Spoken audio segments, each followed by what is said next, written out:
পল্টু, কি করি বলতো? ওর তো জ্ঞানই আসছে না। ওর বাবা তো নিশ্চয়ই ওকে এতক্ষণে পূজা শুরু করে দিয়েছে।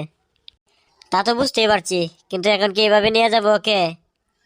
আরে না না, এইভাবে নিয়ে গেলে তোর বাবা পরে আমাদেরকে ধরবে, বলবে আমরা ওরা ছেলেকে নষ্ট করে ফেলেছি। কিন্তু আসল কারণ কি সেটা তো আর ওর বাবা দেখবে না। তা তো তুই ঠিকই বলেছিস, কিন্তু এখন ওকে নিয়ে কি করি বলতো? কিছুই করার নেই, ওর হুঁশ আসার আগ পর্যন্ত আমাদের অপেক্ষা করতে হবে। কি বলিস? আর কত অপেক্ষা করব? কালকে বিকাল থেকে যে পড়ছে আর তো কোনো খবরই নেই। এভাবে কতক্ষণ অপেক্ষা করবো? আর অপেক্ষা তো করতেই হবে, তাছাড়া তো আর কিছু করার নেই। ওকে এভাবে ফেলে রেখে তো আর যেতে পারবো না। কাল রাতে বাড়ি যায়নি, বাবা নিশ্চয়ই আমাকে খুঁজতেছে। এই বাট্টুকে নিয়ে কি যে করি। উফ। পল্টু বস। বাট্টু তো চিন্তায় ফেলে দিল। উফ।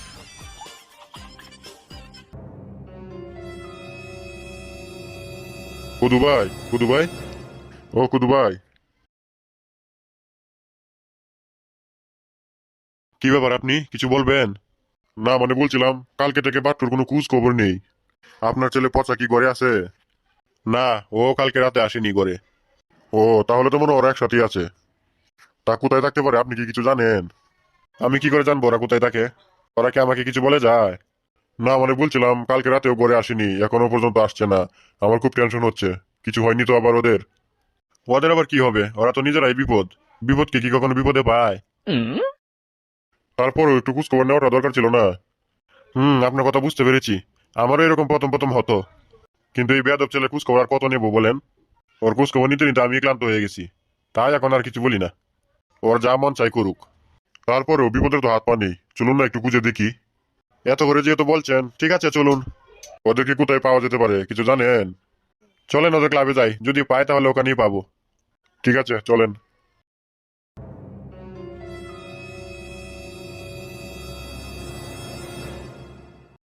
হাই গাইস, আজকে আমি আবারও চলে এলাম আপনাদের প্রিয় টুনটুনি। সবাই আমার লাইভে জয়েন হয়ে যাও। আমাকে লাইক করো, কমেন্ট করো, বেশি বেশি করে শেয়ার করো। আর আমার চ্যানেলটা গিয়ে সাবস্ক্রাইব করে আসো।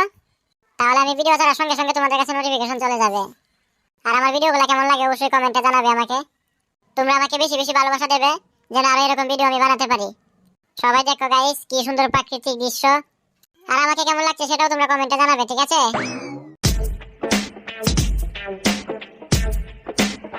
গাইস, আপনারা দেখতে পাচ্ছেন দুজন কাকু এসেছে এখানে। আমি এখন কাকুদের সাথে কথা বলবো, আপনারা আমার সঙ্গেই থাকেন। কাকুরা, আপনারা কোথায় যাচ্ছেন আমাদের দর্শকদেরকে বলুন। দর্শক মানে কিসের দর্শক? তুমি কি বলছো? এখানে তো কেউই নেই। কাকু, আপনি বুঝতে পারছেন না, আমি এখন লাইভে আছি। লাইভ মানে কিসের লাইভ? কি বলছো তুমি আবোল তাবোল? গাইস, আপনারা কিছু মনে করবেন না। আসলে ওরা আদি যুগের মানুষ তো, তাই এত কিছু বুঝে না। মেয়েটা এইসব কি বলছে? আমি তো কিছুই বুঝতে পারছি না। আমিও তো তাই ভাবছি। কি যুগ পড়লো রে বাবা। আচ্ছা গাইস, তোমরা সাথেই থাকো, আমি কাকুদের সাথে আরেকটু কথা বলি। কাকুরা, বললেন না তো আপনারা কোথায় যাচ্ছেন? আসলে আমাদের ছেলেদেরকে কাল থেকে খুঁজে পাচ্ছি না, তো তাই ওকে খুঁজতে বের হয়েছি।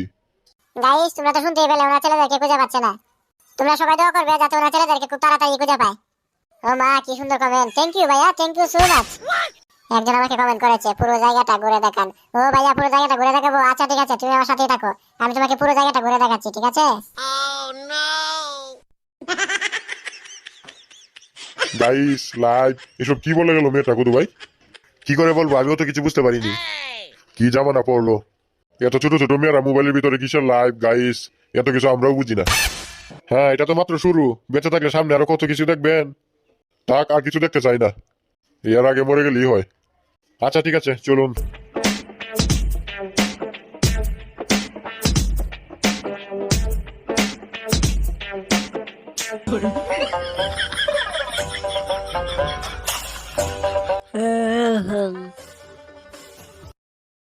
ইস, মাথাটা কেমন ব্যথা করছে রে। পচা, আরে পচা দেখ, বাট্টুর জ্ঞান ফিরছে। যাক, এতক্ষণে জ্ঞান ফিরছে তাইলে। ওর জন্য অপেক্ষা করতে করতে তো আমি অসুস্থ হয়ে গেলাম। আমার জন্য অপেক্ষা করছিস মানে? কি হয়েছে আমার? আর আমি এখানে এইভাবে শুয়ে আছি কেন? কখন শুয়েছিলাম আমি? নে পচা, ওর দেখি কিছুই মনে নেই। কিছুই মনে নেই মানে কি মনে থাকবে? তুই এখানে কালকে থেকে শুয়ে আছিস? কি কালকে থেকে শুয়ে আছি? কি বলছিস? এখন থেকে কিছুই তো মনে নেই? তোর জন্য অপেক্ষা করতে করতে আমাদের হাত পা ব্যথা হয়ে গেল। কালকে থেকে বাড়ি যাওয়া হয়নি। বাড়িতে তো নিশ্চয়ই চিন্তা করছে আমাদের জন্য। কপালে কি আছে আল্লাহ জানে। ইয়ে মানে পল্টু, কালকে থেকে শুয়ে আছি কি বলছিস? তাহলে তো বাবা আমাকে মেরেই ফেলবে। এখন কিভাবে বাড়ি যাব? এখন এত কিছু ভাবছিস কেন? খাওয়ার আগে মনে ছিল না? মদ খেয়ে তো একেবারে টুনটুনি ময়না টিয়া সবার কথা মনে পড়ে, তখন বাড়ির কথা মনে পড়ে না? এখন বাড়ির কথা ভাবছিস কেন? গেলে আর কি করবে, 2-4টা চড়তা পথ খেতেই হবে। এগুলো হাসি মুখে খেয়ে নিস, এখন যা বাড়ি যা।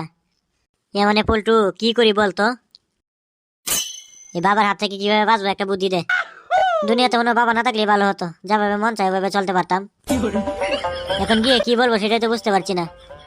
যদি জানে আমি মদকে এভাবে সারাত পড়েছিলাম তাহলে তো আমাকে মেরিয়ে ফেলবে। আরে ওরা তো বুড়া মানুষ, এত কিছু বুঝবে না, যে কোনো একটা 7 পাঁচ দিয়ে বুঝিয়ে দিবি। আমিও গিয়ে যে কোনো একটা বলে দেবো। হ্যাঁ পচা, তুই কি হলো, থেমে গেলি কেন? আরে ওরা বুড়া মানুষ, এরা কি এত কিছু বুঝবে? আমাদের মারপেস তোরা বুঝতেই পারবে না। মানে পচা কি বলছিস, একবার পিছনে তাকিয়ে দেখ। কি পিছনে তাকিয়ে দেখবে, বেয়াদব ছেলে কোথাকার? এই সেরেছে, আজকে আর রক্ষে নেই। মদ কে বাড়ি না গিয়ে এখানে পরে টাকা, আজকে তোর পরে টাকা বের করছি আমি। হ্যাঁ ধরেন, 2টা কি আজকে রাম দুলাই দেবো। ওরে বাবারে, কি